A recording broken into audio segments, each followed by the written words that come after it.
Saludos, comunidad de Ventura en línea. Prepárate para lo desconocido, sin moverte de tu asiento, listo para un café con un toque de miedo. Comenzamos. El niño en la carretera de Barahona. Soy ingeniero y por mi trabajo viajo constantemente por todo el país. Aquella noche regresaba solo a Santo Domingo después de una jornada agotadora en Pedernales. La carretera de Barahona estaba oscura y húmeda por la lluvia. La luz de los faros apenas iluminaba unos metros adelante. Era tarde. Apenas se veían otros autos en la vía. El sonido del agua golpeando el parabrisas se volvía monótono, un ritmo constante que me mantenía alerta mientras avanzaba. La carretera con curvas y vegetación, con la lluvia golpeando sin piedad el parabrisas. La visibilidad era escasa, y el sonido del agua mezclado con el rugir del motor creaba un ambiente inquietante. Fue en una curva, antes de llegar a Enriquillo, cuando lo vi. Un niño descalzo, parado junto a la carretera. La ropa se le pegaba al cuerpo por la lluvia. Estaba quieto, mirándome. Por un momento, pensé que quizá era algún pequeño que se había extraviado, pero la sensación que recorrió mi espina dorsal me decía otra cosa. No se movía, no pedía ayuda, solo estaba ahí, con la mirada fija en mí. Mi reacción fue instintiva. Reduje la velocidad, pero cuando pasé junto a él, miré por el espejo retrovisor y ya no estaba. Mi estómago se encogió y una oleada de pánico recorrió mi cuerpo. ¿Cómo era posible? No había árboles, ni arbustos, ni ningún lugar donde pudiera haberse escondido tan rápido. La sensación de que algo no estaba bien se hizo más fuerte. Tragué saliva y aceleré, tratando de alejarme lo más rápido posible. Aceleré un poco, sintiéndome extrañamente inquieto. Un escalofrío me recorrió. No podía haber desaparecido tan rápido. Tal vez la lluvia me había confundido. Seguí conduciendo, tratando de sacarme esa imagen de la cabeza. Pero unos kilómetros más adelante, ahí estaba de nuevo. Esta vez estaba más cerca del asfalto, con los pies hundidos en el barro. Su expresión había cambiado. Sonreía, pero sus ojos eran completamente negros. No esperé a entender qué estaba viendo. Apreté el acelerador. La carretera seguía desierta. La lluvia golpeaba con más fuerza. El latido en mis sienes se aceleró. No quería mirar el retrovisor. No quería ver nada más, pero algo me obligó. Y ahí estaba, sentado en el asiento trasero. Mi garganta se cerró en un grito ahogado. El pánico me hizo dar un volantazo. El auto se desvió bruscamente hacia la derecha. Por poco pierdo el control. La imagen del niño en el espejo era clara. Seguía sonriendo, con esos ojos sin fondo. El auto patinó violentamente por el pavimento mojado, deslizándose de un lado a otro mientras mis manos temblaban sobre el volante. Mi corazón latía con fuerza y sentía el sudor frío corriendo por mi espalda. Los neumáticos chirriaban contra el asfalto resbaladizo, y por un momento pensé que perdería el control por completo. Luché por estabilizar el vehículo, pero mis músculos estaban rígidos de terror. Cada segundo se sentía eterno, el sonido de la lluvia y el motor mezclándose con el sonido de mi propia respiración agitada.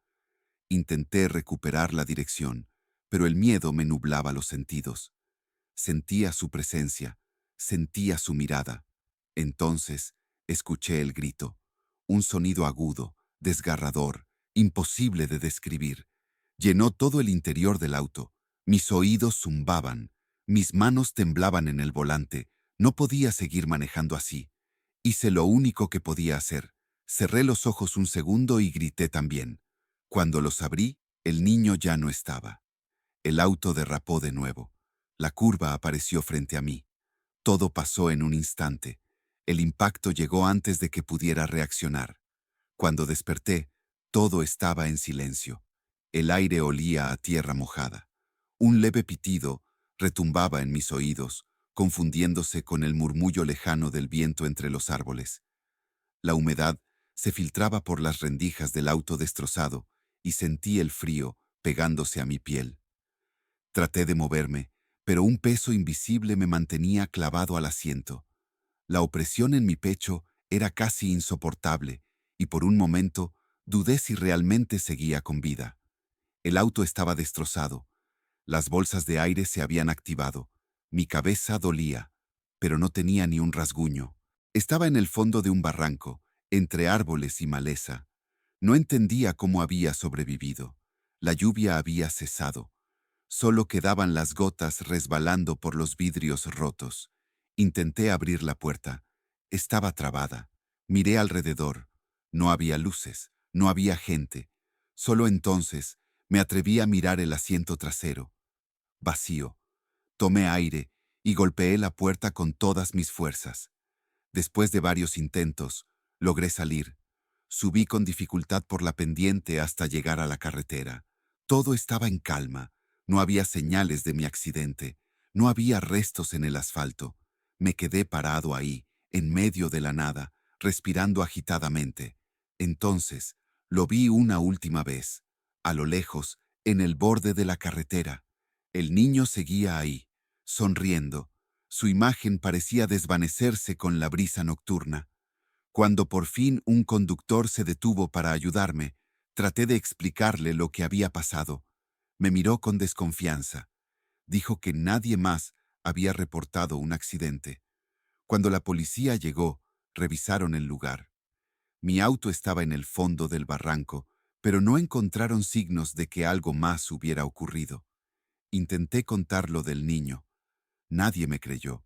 Me dijeron que tal vez el golpe me había confundido, pero yo sabía lo que había visto, yo sabía lo que había escuchado, y sé que, en algún lugar de esa carretera, él sigue ahí, esperando a alguien más, a otro viajero solitario, atrapado en la oscuridad de la carretera, sin saber que su destino ya está sellado.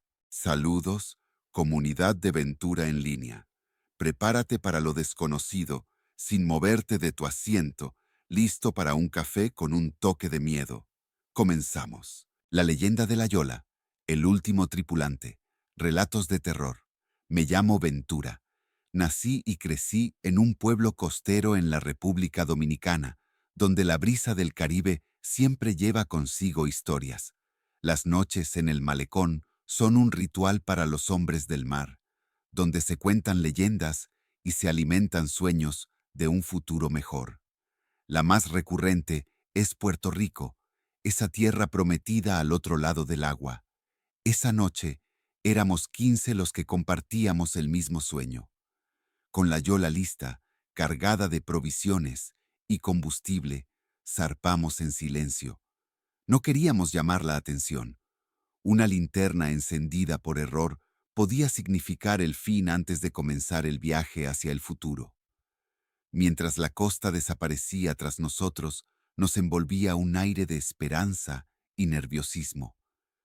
Había risas nerviosas, murmullos de oraciones y planes para el futuro que nos esperaba al llegar. Pero yo no podía apartar la mirada del horizonte. Las aguas oscuras parecían más intensas de lo habitual, como si nos adentráramos en algo más que el mar. La noche cayó rápido. La luna se escondía entre nubes, dejando que las estrellas fueran nuestra única guía. Fue José, un pescador veterano, quien la vio primero. ¿Ven eso?, dijo, apuntando hacia el oeste. Todos miramos. Una nube negra avanzaba hacia nosotros, solitaria en el cielo despejado. Al principio pensamos que era un simple cambio de clima, pero esta nube no se movía como las demás. No flotaba. Parecía deslizarse, como si tuviera un propósito con la yola. Nos alcanzó antes del amanecer. La oscuridad se volvió más pesada, las estrellas desaparecieron y un silencio antinatural cubrió la yola. Nadie habló, no porque no quisieran, sino porque algo en el aire nos lo impedía. Mientras tanto, comenzaron las primeras señales de que algo no estaba bien. El aire se sentía pesado, como si cada respiración costara más de lo normal. El olor a sal se mezclaba con un aroma acre que no podíamos identificar. Tal vez sea la nube, pensé. Pero no dije nada. Nadie lo hizo. ¿Han visto a Manolo?, preguntó Marta, con la voz temblorosa. Todos nos miramos. Manolo estaba con nosotros cuando la nube nos envolvió, pero ahora no estaba. Buscamos en cada rincón de la yola. No había espacio para esconderse, ni posibilidad de haber caído sin que alguien lo notara. Lo llamamos, gritamos su nombre hacia el mar. No hubo respuesta, solo el eco de nuestras voces y el sonido lejano de las olas. Esa fue la primera pérdida. El miedo comenzó a arraigarse en nosotros, pero no teníamos opción más que seguir. Intentamos encontrar una explicación. Tal vez había caído al agua y nadie lo notó. Tal vez se había escondido. Pero, ¿dónde? La yola no era más grande que un autobús pequeño. No había manera. Las desapariciones continuaron. Primero fue Manuel, luego Marta, después José. Cada vez que alguien desaparecía, los demás se aferraban al borde de la yola, como si el contacto con la madera pudiera salvarlos. Yo no entendía cómo ocurría, ni cuándo. Parecía que la misma oscuridad los devoraba. Para cuando quedábamos 5, los rostros estaban marcados por el terror. Nadie dormía. Intentábamos mantenernos despiertos, aunque las fuerzas flaqueaban. Uno a uno, mis compañeros desaparecían. Era como si la yola estuviera maldita, como si nuestra presencia fuera un error que el mar intentaba corregir.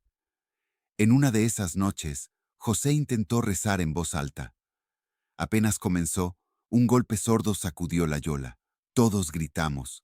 Miramos hacia el agua, pero no vimos nada. La nube negra seguía allí, inmóvil. La desesperación nos empujó a intentar lo impensable. Marta propuso que lanzáramos al agua alguna pertenencia de los desaparecidos, como si el mar pidiera un tributo. La idea sonaba absurda, pero cuando el miedo consume, hasta lo irracional parece razonable. Lanzamos un sombrero de Manolo, un rosario de José, pero la calma nunca llegó. Cuando me quedé solo, la yola ya era un cascarón. La nube negra seguía allí, flotando como un espectador silencioso. No había viento, las aguas estaban quietas, y yo solo podía oír mi respiración entrecortada. Fue entonces cuando los tiburones llegaron. Sus aletas rompieron la calma del agua, rodeando la yola como si esperaran el momento adecuado para atacar. No tardaron. Los primeros golpes sacudieron la embarcación, rompiendo la madera como si fuera papel. Me aferré a un galón de combustible, el único objeto flotante que quedaba. La nube, como si finalmente hubiera cumplido su misión, comenzó a disiparse, pero no sentí alivio.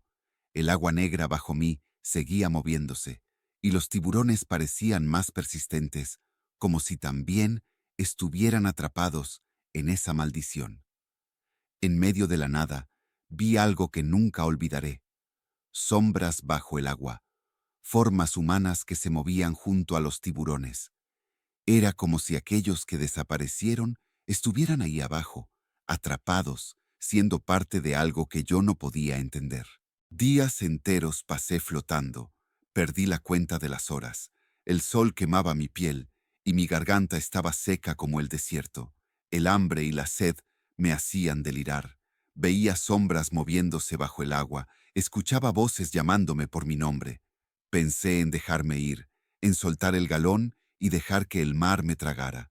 Pero algo en mí, una chispa diminuta de esperanza, me obligó a seguir.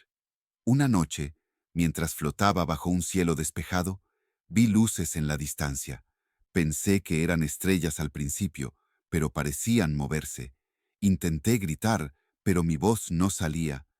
Era como si mi cuerpo ya no pudiera responder. Las luces desaparecieron tan rápido como habían llegado.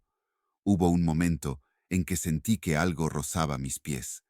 El agua, que había sido mi único refugio, comenzó a sentirse como una trampa. Cada ola parecía arrastrarme hacia el fondo, pero el galón de combustible se mantuvo firme, como un último salvavidas. Cuando finalmente vi tierra, no lo creí.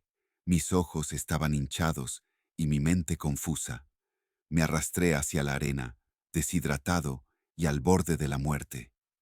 No recuerdo cómo llegué al hospital, ni quién me encontró. Solo sé que desperté días después, con el cuerpo destrozado pero vivo. Los médicos dijeron que era un milagro. Me preguntaron por los demás, pero ¿qué podía decirles? Nadie me habría creído. Asentí en silencio cuando anotaron desaparecidos en sus registros. Aún en mis sueños, veo la nube. Veo los ojos de mis compañeros en el agua, mirándome con reproche. No es fácil cargar con la culpa de ser el último. Ahora, cuando las noches son tranquilas y el viento sopla desde el mar, me encuentro en el malecón, contando mi historia. Algunos me creen, otros no, pero todos coinciden en algo. Esa nube negra no era natural, era algo más. Y la Yola, la que llevó a 15 personas al abismo, ahora es solo una leyenda que los pescadores cuentan para asustar a los jóvenes. Yo, Ventura, soy el último testigo de ese viaje. Pero a veces, cuando cierro los ojos, puedo oír los gritos de mis compañeros y el crujir de la madera bajo el ataque de los tiburones.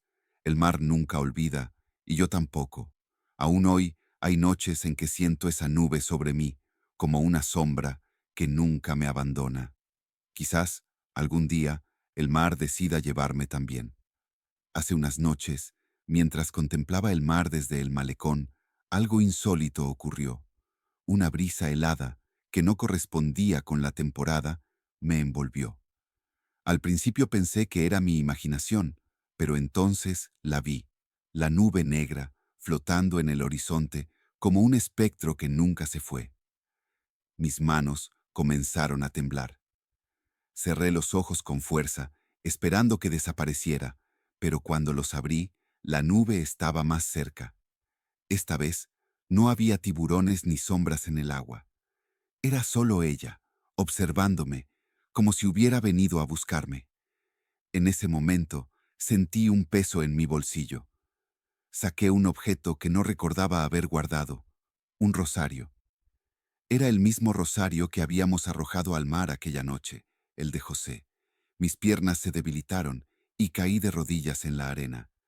El sonido del mar pareció apagarse y la nube negra comenzó a descender lentamente hacia mí. Cuando desperté, estaba de vuelta en mi cama, empapado en sudor. Miré el reloj. Eran las 3 de la mañana. Todo había parecido un sueño, pero en mi bolsillo seguía estando el rosario. Desde entonces, no he vuelto al malecón, pero cada noche siento que algo me observa, algo que espera pacientemente su momento. Quizá nunca escapé del mar, quizá la nube nunca me dejó ir. Saludos, comunidad de Ventura en línea. Prepárate para lo desconocido, sin moverte de tu asiento, listo para un café con un toque de miedo. Comenzamos. El emisario de la muerte, de visita en un velorio, cuento de terror. Mi nombre es Ventura. Vivo en un pequeño pueblo de República Dominicana, donde el tiempo avanza con cautela y los días se arrastran con una monotonía tranquila. Aquí todos nos conocemos y cualquier cosa que se salga de lo normal se convierte en el tema del día. Por eso, el velorio de Juan no fue diferente. Su muerte repentina había conmovido al pueblo, no porque fuera un hombre influyente, sino porque parecía demasiado robusto para irse de esta manera. El velorio se celebró en su casa, como dicta la costumbre. Las paredes de madera, el techo de zinc y el calor pegajoso hacían del lugar un horno, pero nadie se quejaba. El respeto hacia los muertos aquí es sagrado. Los rezos se repetían en murmullos pausados, mientras las velas proyectaban sombras irregulares en el rostro de Juan, que descansaba en su ataúd. Yo estaba allí, observando todo desde un rincón, cuando de repente lo vi. En una esquina, apartado del resto, había un hombre que no reconocía. Vestía un traje negro, algo inusual en nuestro pueblo, y sostenía un ramo de flores blancas. Su postura era rígida, sus manos apretaban las flores contra su pecho, y su mirada no se apartaba del ataúd. A simple vista, no parecía alguien del pueblo, pero tampoco daba señales de estar perdido. Se comportaba como si tuviera derecho a estar allí. Al principio pensé que tal vez era un pariente lejano. En los pueblos pequeños siempre aparece alguien que nadie reconoce en un velorio, algún primo de una generación perdida. Pero había algo en él que no encajaba. No hablaba con nadie, no miraba a ningún familiar, solo estaba allí, parado, como si el resto no existiera. Las conversaciones en el velorio eran casi un murmullo. La mayoría hablaba del repentino fallecimiento de Juan. Murió mientras dormía, dijeron, sin señales de enfermedad, sin quejas, solo dejó de respirar. Algunos lo llamaban una muerte tranquila, pero para otros era desconcertante. Mientras escuchaba estas historias, no podía dejar de observar al extraño. Había algo en su postura, en su manera de sujetar las flores, que me producía un escalofrío. En algún momento, el hijo mayor de Juan, Rafael, lo notó. Era un hombre recio, acostumbrado a mantener el control, pero esa noche se le veía cansado y desconcertado. Lo vi acercarse al hombre. Su conversación fue breve. Desde donde estaba, apenas distinguía el intercambio de palabras, pero no había necesidad de escuchar para entender que algo raro ocurría. Rafael volvió con una expresión de incertidumbre. El hombre, por su parte, simplemente sonrió, giró sobre sus talones y salió por la puerta sin decir una palabra. Al día siguiente, mientras ayudaba a recoger las sillas del velorio, alguien sacó a colación algo que Juan había dicho antes de morir. Según su hija menor, había estado hablando de un sueño recurrente. Decía que un hombre vestido de negro lo visitaba por las noches. Me está esperando, aseguraba. Nadie le prestó atención en su momento. Pensaron que era uno de esos delirios propios de la vejez. La descripción que dio del hombre en sus sueños encajaba a la perfección con el visitante del velorio. Rostro pálido, traje negro, siempre en silencio. La coincidencia era difícil de ignorar, pero en el pueblo hay una combinación peculiar de creencia y duda. Algunos dijeron que era una broma del destino, otros comenzaron a murmurar sobre cosas que no se dicen en voz alta. Más tarde, una vecina, doña Maritza, añadió otra pieza al rompecabezas. Según ella, Juan había mencionado que el hombre no solo lo visitaba en sueños. Una semana antes de morir, lo había visto parado en el patio de su casa. Lo describió como una figura inmóvil bajo el árbol de mango, mirándolo fijamente desde la distancia. Pasaron unos días, y la vida del pueblo volvió a la rutina. Pero algunos no podían dejar de hablar del visitante. Intenté sacármelo de la cabeza, pero su imagen seguía rondando mi mente. Era como si la escena estuviera grabada en mi memoria. El traje negro, las flores blancas, la sonrisa que no expresaba nada. Una noche, mientras cerraba la puerta de mi casa, vi algo que me paralizó. Bajo el árbol de tamarindo del patio, distinguí una figura. Era alta y delgada, estática, como la descripción de Juan. El miedo me impidió moverme. Intenté persuadirme de que todo estaba en mi mente, pero mis ojos seguían viéndolo allí. Cuando finalmente reuní el valor para acercarme, la figura ya no estaba. Esa noche no pude dormir. Cada sonido de la madera o susurro del viento me hacía saltar. Sentía como si algo invisible estuviera observándome. Pensé en hablar con alguien al día siguiente, pero el miedo al ridículo me frenó. En un pueblo tan pequeño, las historias crecen como la maleza, y no quería convertirme en el centro de los chismes. Los días pasaron, pero el recuerdo de la figura no se desvaneció. A veces, mientras trabajaba o caminaba por las calles del pueblo, sentía una presencia, como si alguien me estuviera siguiendo. Al principio, pensé que eran alucinaciones, pero la sensación era demasiado intensa para ignorarla. Una tarde, mientras charlaba con doña Maritza, ella mencionó algo preocupante.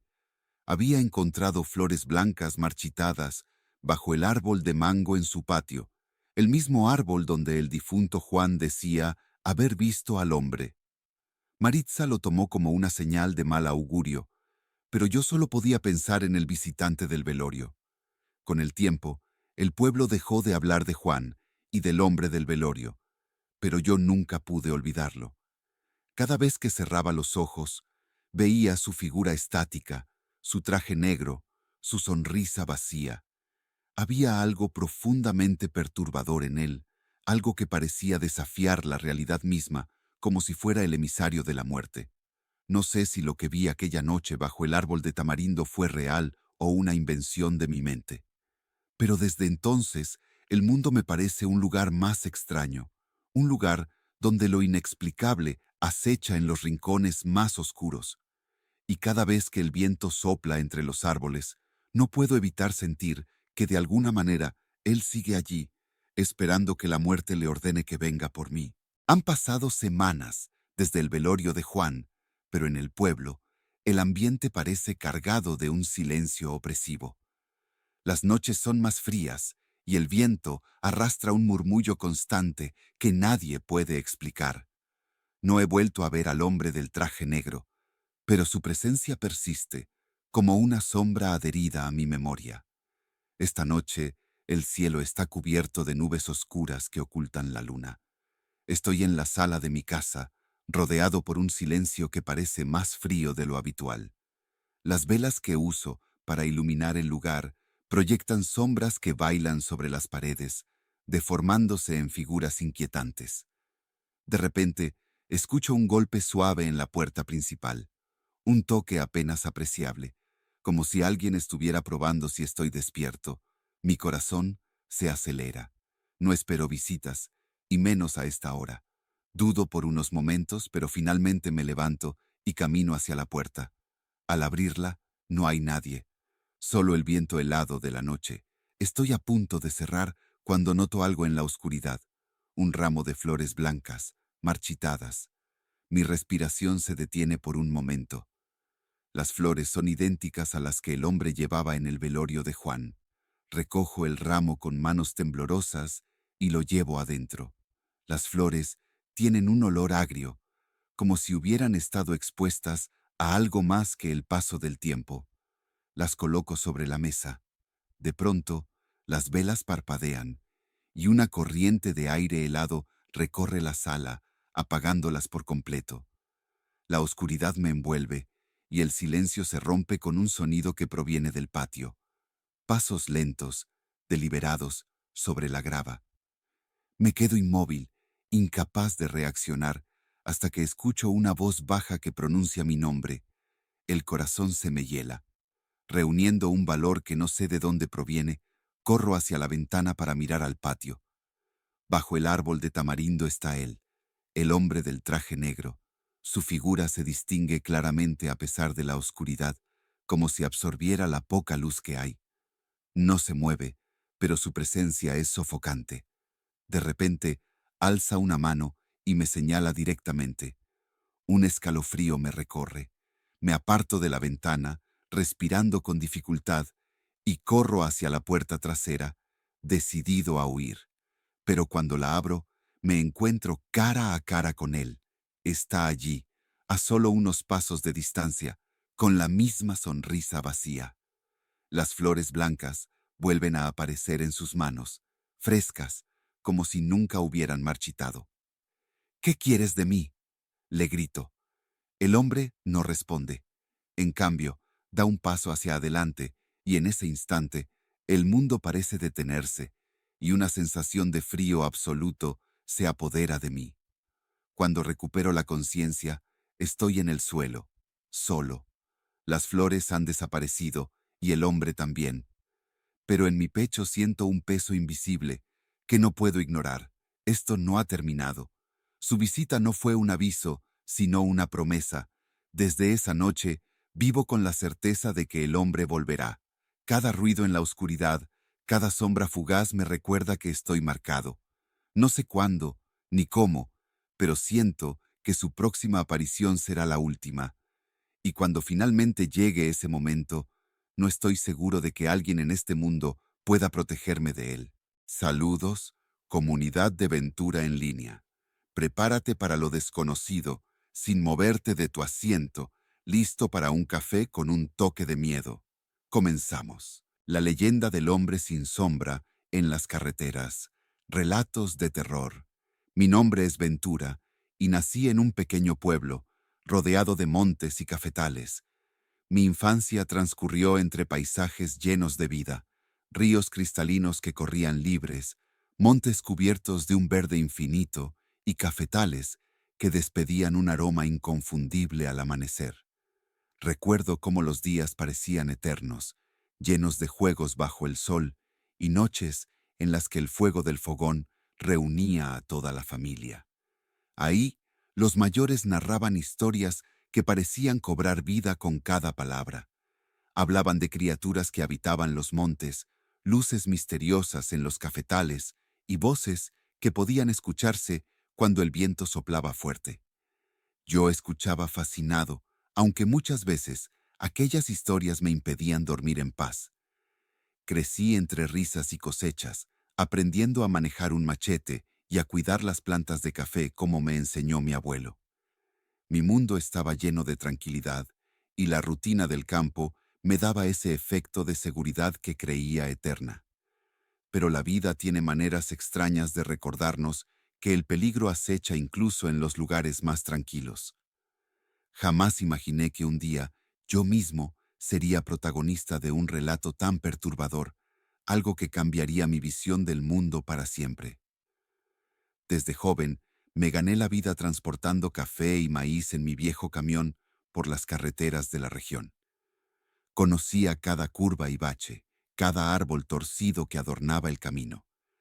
Pero esa noche, algo fuera de lo común ocurrió en un tramo desolado que muchos evitaban recorrer después del anochecer. Era medianoche cuando cargué el último saco en el camión y emprendí el viaje hacia un pueblo vecino. La luna apenas asomaba entre las nubes, y la carretera se extendía ante mí como una lengua oscura. Los faros de mi camión iluminaban los matorrales a los lados, pero no podía evitar sentir que la oscuridad los devoraba tan pronto como pasaba. A medida que avanzaba, noté un cambio en el aire. El viento, que normalmente traía consigo el aroma del café y la tierra, ahora estaba impregnado de un olor extraño, como madera quemada. Una impresión de opresión comenzó a invadirme, como si algo invisible me estuviera observando desde las sombras. Vi un hombre parado junto al camino. Estaba ahí, con un sombrero viejo que le cubría el rostro y una chaqueta que parecía demasiado grande para su cuerpo. ¿Todo bien, señor?, grité al bajar la ventana, intentando que mi voz sonara firme, pero el temblor en mis palabras era más que evidente. No obtuve respuesta. Pensando que podía necesitar ayuda, frené y bajé del camión. El hombre seguía ahí, sin moverse. Cuando me acerqué, me di cuenta de algo aterrador. El hombre no tenía sombra, a pesar de la luz directa de mis faros. Un escalofrío recorrió mi cuerpo, pero antes de que pudiera reaccionar, la figura giró lentamente hacia mí. Bajo el sombrero no había rostro, solo una oscuridad que arropaba su cara. Retrocedí con prisa y tropecé, cayendo al suelo. Al alzar la vista, la figura había desaparecido. Me levanté de inmediato, sintiendo el corazón golpear con fuerza en mi pecho, y corrí hacia el camión. Arranqué y aceleré como si mi vida dependiera de ello. Mientras conducía, la percepción de estar siendo observado no me abandonaba. Por el retrovisor, me pareció ver movimiento en la parte trasera del camión, pero la duda se apoderó de mí. Frené nuevamente y encendí una linterna. Al asomarme, noté que uno de los sacos de café se había roto, esparciendo su contenido. Pero entre los granos oscuros había algo más, un pequeño amuleto de madera tallada, representando una figura con una expresión grotesca. Lo recogí con cuidado, y al hacerlo, una risa suave, pero escalofriante resonó desde los matorrales cercanos. Miré alrededor, pero no había nadie a la vista. El sonido era claro y perturbador, como si proviniera de todas partes a la vez. Sin pensarlo dos veces, subí al camión y arrojé el amuleto por la ventana, esperando que eso terminara con lo que fuera que me estaba ocurriendo. A pocos kilómetros de mi destino, la carretera comenzó a llenarse de niebla. Mis faros apenas podían atravesarla y la visión se volvió difusa. El motor del camión comenzó a hacer ruidos extraños, como si algo lo estuviera forzando a detenerse. Fue entonces cuando vi algo que me dejó sin aliento. Varias figuras caminaban lentamente por la carretera. Todas parecían vestidas de negro, con movimientos lentos, como si participaran en una procesión fúnebre. Frené en seco. No quería atropellar a nadie, pero al tocar la bocina, las figuras se detuvieron. Todas giraron hacia mí, y por un breve instante sentí que sus ojos vacíos estaban clavados en los míos. Sin saber qué hacer, retrocedí con el camión, pero el motor finalmente se ahogó y se detuvo por completo. La brisa helada me golpeó el rostro y un susurro colectivo me atemorizó por completo. «Devuélvelo». No entendía a qué se referían, pero la conexión con el amuleto fue inmediata. Había algo que había desatado al tocarlo, algo que no pertenecía a este mundo. Me llené de miedo, salí del camión y corrí por el camino, siguiendo la intuición de que debía regresar al lugar donde había encontrado a la figura. Cuando llegué, el hombre sin sombra estaba de pie, esperándome. En sus manos sostenía el amuleto que yo había arrojado. Sin mediar palabra, lo colocó en el suelo frente a mí y desapareció en un instante. El aire volvió a la normalidad y la carretera recuperó su calma. Desde esa noche, nunca volví a recorrer ese tramo por la noche, pero aún hoy, en las noches de luna llena, los habitantes del pueblo cuentan haber visto al hombre sin sombra caminando por la carretera, buscando aquello que le pertenece. Aún hoy, mientras escribo estas palabras, no puedo evitar mirar hacia la ventana, hacia la oscuridad que envuelve mi pequeña habitación.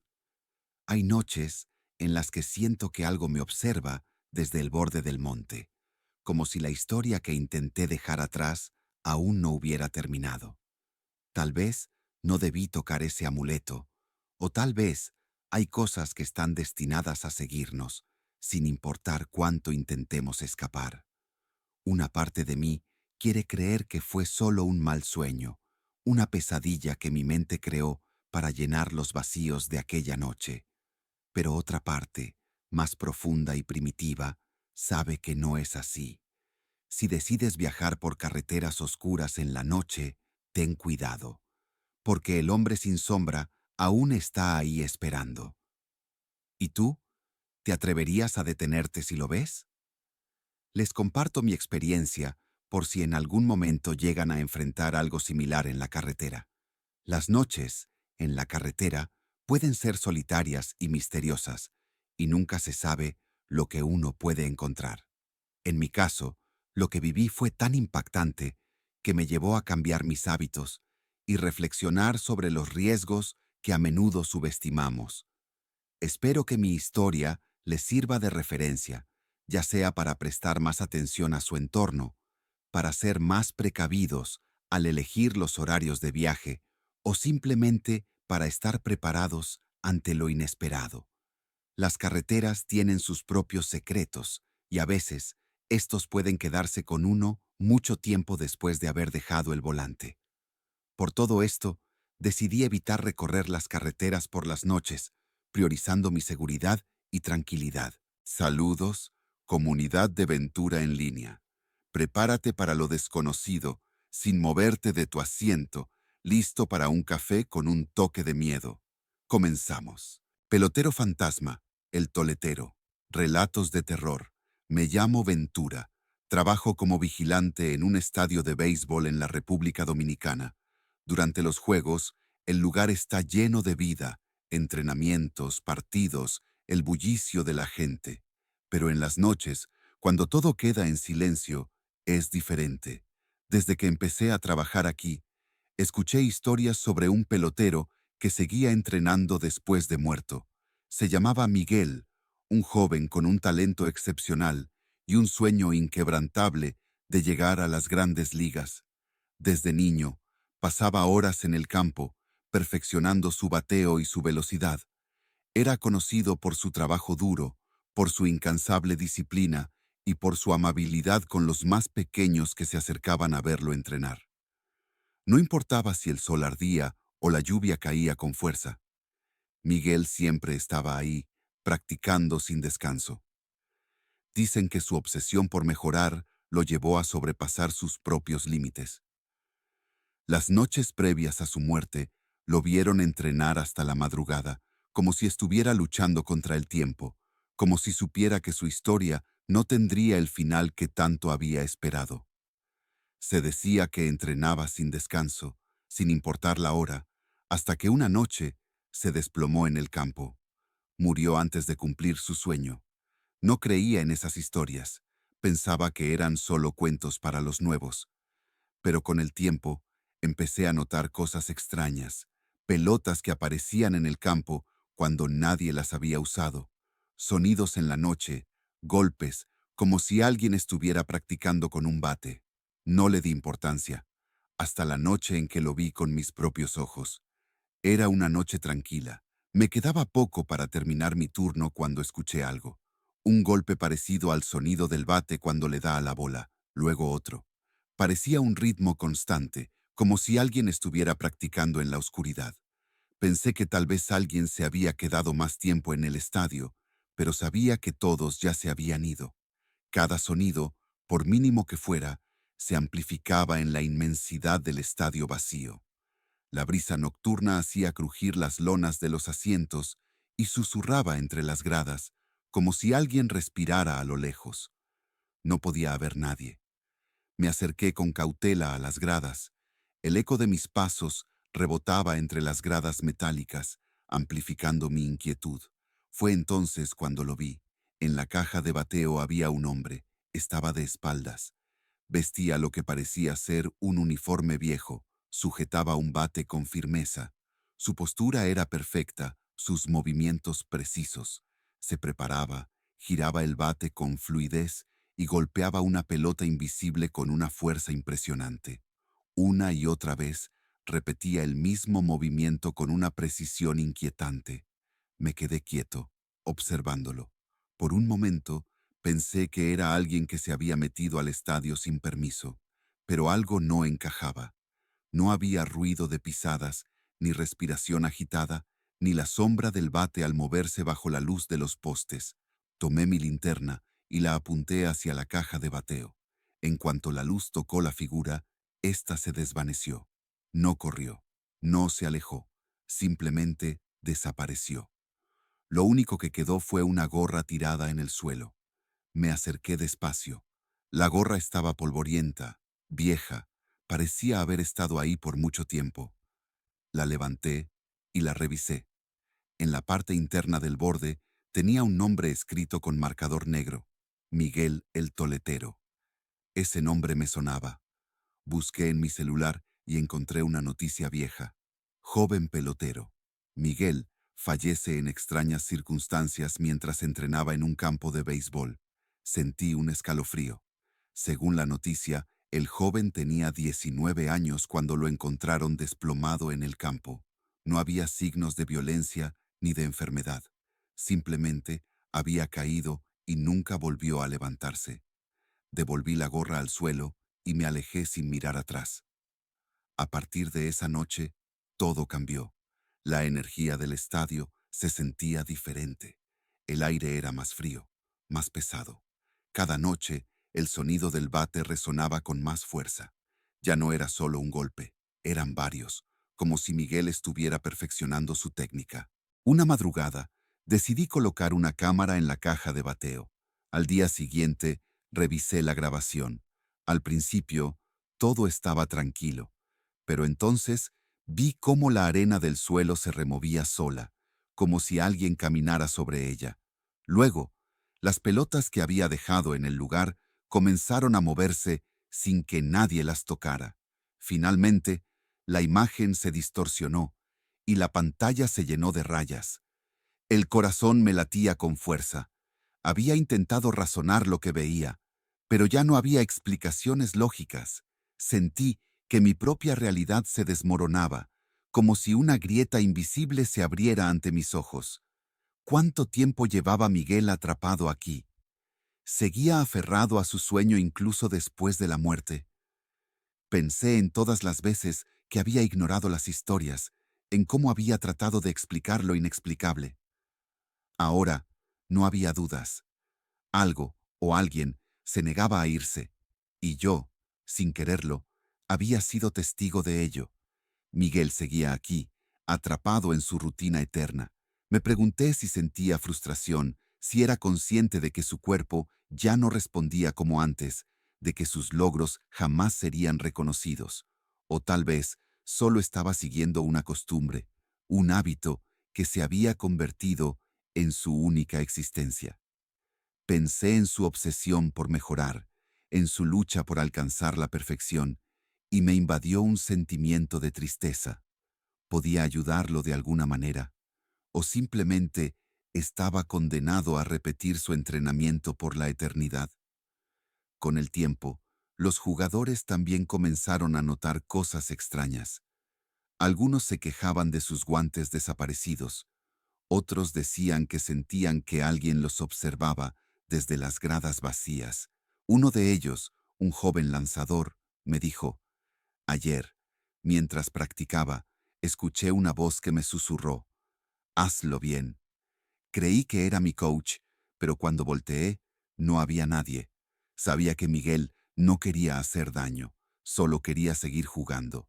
Recordé que, según algunos compañeros, Miguel solía quedarse después de los entrenamientos para ayudar a los más jóvenes. Les enseñaba técnicas de bateo, corregía su postura y les contaba historias sobre los grandes del béisbol. Decían que su pasión era tan grande que prefería quedarse sin cenar si significaba mejorar su bateo. Una vez, incluso practicó toda la noche solo porque había fallado un golpe crucial en un partido. No aceptaba menos que la perfección, y eso lo definía tanto en vida como ahora en la muerte. Pero, ¿era consciente de su condición? ¿Sabía que ya no pertenecía a este mundo? A veces, cuando lo veía repetir sus movimientos con esa precisión inhumana, me preguntaba si estaba atrapado en un entrenamiento sin fin, reviviendo sus últimas noches una y otra vez. ¿Seguía esperando su oportunidad de brillar, de que algún cazatalentos lo descubriera? ¿O tal vez simplemente no sabía que su tiempo había terminado, y yo, con mi presencia, solo estaba recordándole algo que no podía aceptar? Pero yo también sabía que algo así no podía continuar para siempre. Una noche me armé de valor y llevé una pelota a la caja de bateo. La coloqué en el suelo y dije en voz alta: Miguel, esta es tu última jugada. Hazlo bien. El estadio quedó en silencio. Luego, un golpe seco resonó en la oscuridad. La pelota rodó hasta mis pies. En la luz de los reflectores, juraría que vi una sombra alejándose lentamente, como si finalmente se despidiera. Desde esa noche, los sonidos cesaron. Miguel ya no está, o al menos ya no se deja ver.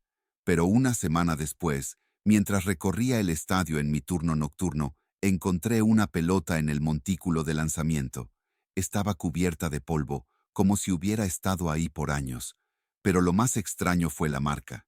La firma de Miguel el Toletero estaba grabada en ella, como un recuerdo silencioso de su eterna presencia. Pero a veces, cuando el viento sopla entre las gradas vacías, me gusta pensar que aún está aquí, observando, esperando a que alguien le reconozca y le permita hacer su última jugada. Y entonces, en la lejanía del campo, justo cuando el silencio es absoluto, resuena un golpe, como si un bate invisible hubiera conectado con una pelota que nadie lanzó. A los jóvenes que sueñan con ser grandes peloteros, les digo: la pasión y la dedicación son esenciales, pero nunca olviden cuidar su cuerpo y su mente. La obsesión puede llevarlos lejos, pero también puede consumirlos. No permitan que su sueño se convierta en una sombra de lo que una vez fueron. Jueguen con el corazón, pero vivan con equilibrio. Miguel nos enseñó que el talento y la entrega son valiosos, pero también nos recordó la importancia de saber cuándo detenerse. Saludos, comunidad de Ventura en línea. Prepárate para lo desconocido, sin moverte de tu asiento, listo para un café con un toque de miedo. Comenzamos. Lo que se lleva la noche. Relatos de terror. Lo que voy a contar ocurrió en los años 80, cuando vivía con mi esposa y nuestros 4 hijos en un campo apartado de República Dominicana. Teníamos poco, pero nos bastaba. Mis hijos, 2 niñas y 2 varones, eran la alegría de la casa, siempre correteando por el patio o ayudándonos en los quehaceres. Pero esa tranquilidad se rompió cuando Isabelita, nuestra hija menor, comenzó a debilitarse sin razón aparente. Al principio pensamos que era un simple cansancio. Mi esposa decía que la niña estaba agotada por el calor o por jugar demasiado. La acostamos temprano, le dimos remedios que siempre habían funcionado para aliviar cualquier malestar. Pero Isabelita no mejoraba. Sus mejillas perdieron el color y sus ojitos, siempre vivos, comenzaron a apagarse. Se quedaba en cama, apenas moviéndose, y lo poco que comía lo devolvía. Con el pasar de los días, su condición empeoró. Decidí llevarla al hospital más cercano, aunque sabía que el viaje sería largo. Isabelita estaba tan débil que tuve que cargarla en mis brazos durante casi 2 horas hasta llegar al centro médico. El doctor que la atendió nos observó con preocupación y desconcierto. Después de varias revisiones me dijo: «No encuentro nada. Su hija está bien físicamente». Regresé a casa con el corazón apretado. Si los médicos no encontraban nada, ¿qué podía estarle pasando a mi niña? Mientras la cargaba de vuelta, noté que su cuerpo parecía más liviano, como si cada día algo invisible le robara fuerzas. Esa noche, mientras mi esposa la acostaba, escuché su llanto. Me acerqué y vi que le rezaba en silencio, pidiendo respuestas que no llegaban. Una tarde, mientras intentábamos sobrellevar la angustia, llegó mi compadre Juan. Era un hombre trabajador, acostumbrado a lidiar con las cosas del campo, y siempre tenía una historia o un consejo para cualquier situación. Pero ese día no traía ni historias ni bromas. Miró a Isabelita acostada en la cama y miró hacia el techo. «Ventura», me dijo, «esto no es normal. Esa niña no está enferma de algo que un médico pueda curar». Lo miré con desconfianza, pero también con desesperación. Le conté cómo había ido al hospital y cómo los doctores no encontraban nada. Fue entonces cuando sugirió algo que nunca habría considerado: llevarla a un brujo. «No sé si crees en esas cosas», continuó, «pero conozco a alguien que puede ayudarte. Vive en un campo más lejos, pero es un hombre que sabe de esto». Mi primera reacción fue de rechazo. ¿Cómo iba a confiar en algo así? Pero cada vez que miraba a Isabelita, sentía que el tiempo se nos acababa. Mi esposa, aunque incrédula como yo, me convenció. «No perdemos nada», dijo con los ojos llenos de lágrimas. Decidí que haríamos el viaje, aunque eso significara cruzar varios kilómetros por caminos que apenas conocía. Nos pusimos en marcha un miércoles temprano. Preparé a Isabelita lo mejor que pude, envolviéndola en una manta para protegerla del aire fresco de la mañana. Caminamos durante horas, guiados por las indicaciones de mi compadre. Al llegar al lugar, nos recibió una casa pequeña hecha de madera, con un techo de palma que parecía a punto de caer. El brujo, un hombre de aspecto humilde, pero inquietante, tenía unos ojos que parecían penetrar el alma y una voz áspera que imponía respeto. Me escuchó con una paciencia casi desconcertante mientras le narraba lo sucedido. Luego, fijó su mirada en Isabelita, observándola con detenimiento, para finalmente negar con un lento movimiento de cabeza. «No puedo verla hoy. Debe ser un viernes, y tienen que traerla al amanecer», dijo sin dar más explicaciones. Me sentí frustrado. Habíamos hecho un esfuerzo enorme para llegar hasta allí, y ahora teníamos que regresar con las manos vacías. Pero realmente no había tiempo para dudar. Agradecí al brujo y prometí regresar el viernes. El viernes llegó más rápido de lo que esperaba. Al amanecer, tomé a Isabelita y emprendimos el camino de nuevo. Esta vez sentí algo diferente, como si una tensión invisible nos rodeara.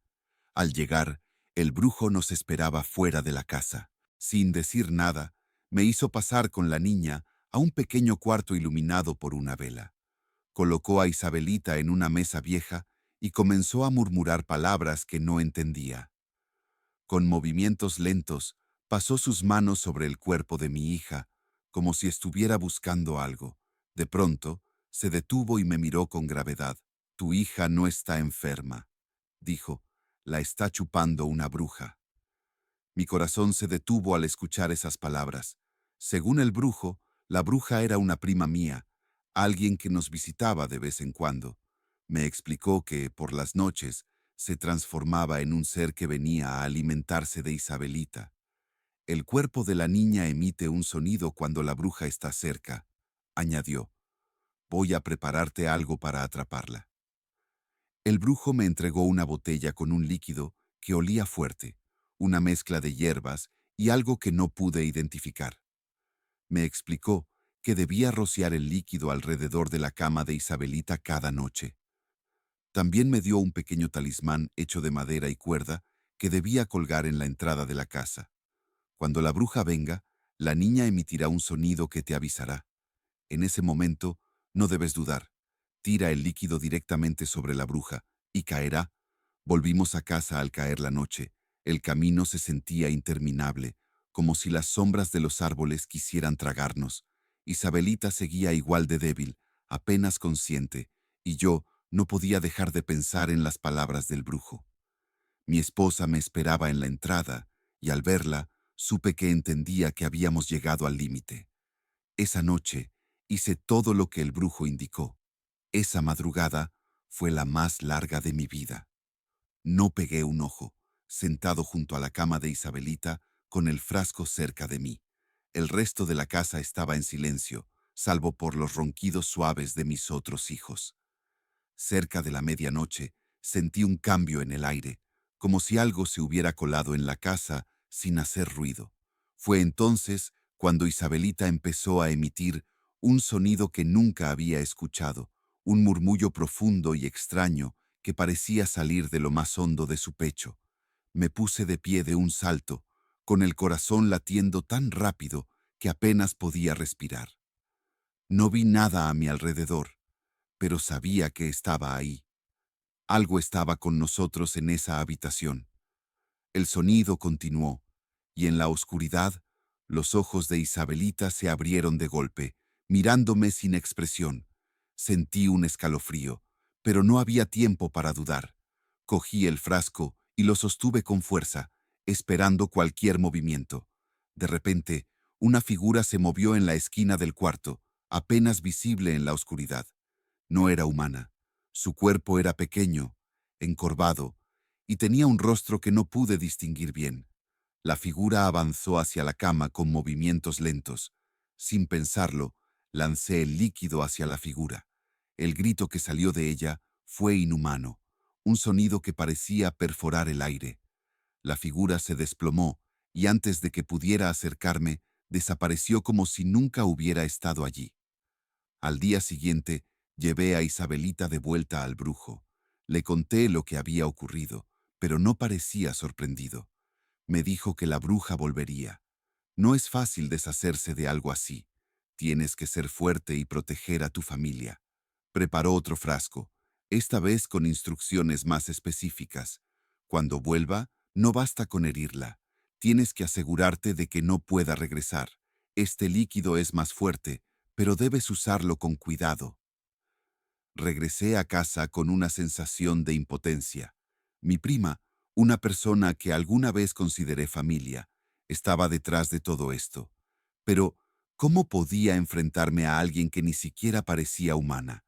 Esa noche, mi esposa y yo decidimos mantener a los niños en un solo cuarto, mientras yo vigilaba junto a la puerta.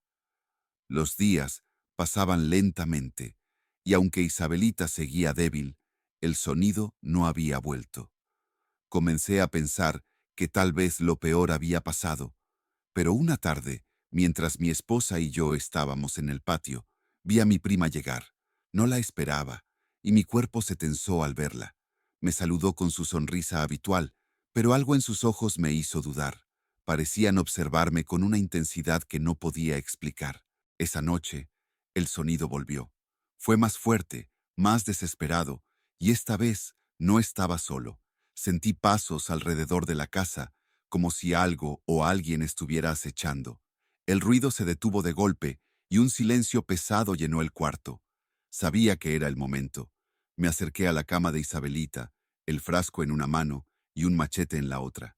Cuando el sonido regresó, lo hizo con fuerza, casi como un grito. La figura apareció nuevamente, pero esta vez no estaba sola. Había otras sombras moviéndose a su alrededor, todas dirigiéndose hacia mi hija. Cerré los ojos un segundo, pidiendo fuerzas, y lancé el líquido con todas mis fuerzas. El grito fue aterrador, y las sombras comenzaron a desvanecerse una por una. La figura principal cayó al suelo, y esta vez no desapareció. Era mi primera, con el rostro desfigurado y una expresión de furia que no olvidaré jamás. No tuve tiempo de pensar. Vertí lo que quedaba del frasco sobre ella, y su cuerpo comenzó a retorcerse hasta que se quedó inmóvil. A la mañana siguiente, Isabelita se levantó por primera vez en semanas. Aunque todavía estaba débil, su rostro mostraba algo de vida. No he vuelto a saber de mi prima desde entonces, pero cada vez que pienso en lo ocurrido, siento que todavía hay cosas que no entiendo. El amanecer trajo consigo un silencio extraño. Isabelita dormía tranquila por primera vez en semanas, pero yo no podía sentir alivio. Algo no encajaba. Mi prima había caído, su cuerpo retorcido en el suelo de nuestra casa, pero cuando la luz del día entró, ya no estaba. No había rastro de ella, ni cenizas, ni restos. Solo el suelo húmedo por el líquido que el brujo me había dado. Mi esposa no quería hablar del tema. Me pidió que no mencionara su nombre, que dejáramos todo atrás, pero yo no podía. Esa misma tarde volví donde el brujo, al verme llegar solo, sin Isabelita en brazos. No la derrotaste, dijo sin necesidad de que yo hablara. Le conté todo, cómo mi prima se había desplomado, cómo su cuerpo se había retorcido y desaparecido sin dejar rastro. El brujo suspiró, como si ya supiera lo que vendría después. No se ha ido, me advirtió. Solo se ocultó. A veces, cuando estas cosas son lo suficientemente fuertes, no mueren, solo esperan. Me entregó otra botella, pero esta vez no me pidió que la arrojara a nadie. Limpia tu casa con esto y mantente alerta. Esa noche, al regresar a casa, miré a Isabelita, que dormía profundamente. Mi esposa no quería saber nada del brujo ni de sus advertencias. Para ella, todo había terminado. Pero yo sabía la verdad. Las noches volvieron a la normalidad. Isabelita recuperó sus fuerzas, empezó a caminar otra vez, a comer como antes. En menos de una semana era la misma niña de siempre, pero algo en su mirada había cambiado. Una noche, mientras acomodaba su manta, sus ojos se abrieron de golpe. No con el brillo inocente de una niña, sino con la misma intensidad con la que mi prima me había mirado aquella tarde en el patio. Sonrió. Fue una sonrisa pequeña, casi imperceptible, y luego cerró los ojos, como si nada hubiera pasado. No dije nada. No desperté a mi esposa. No quise moverme. Solo me quedé de pie, sintiendo el frío recorrerme el cuerpo. Al día siguiente, todo siguió normal.